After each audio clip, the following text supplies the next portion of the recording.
Sumainyo ang Panginoon. Ang mabuting balita ng Panginoon ayon kay San Marcos. Patuloy sa iyo, Panginoon.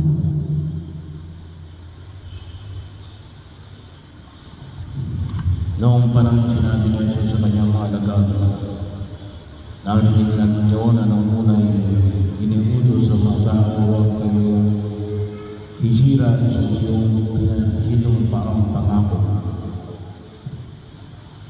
sa Panginoon. Ngunit ngayon sinasabi ko sa inyo, huwag na kayong sumumpa kung mga pangako kayo. Huwag niyong sabihin, saksi ko ang langit sa pangalan trono ng Diyos.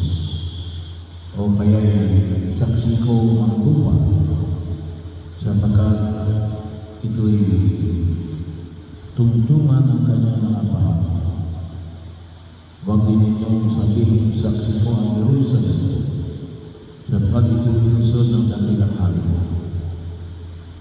Huwag mo sabihin na mag-iwan ako sapagkat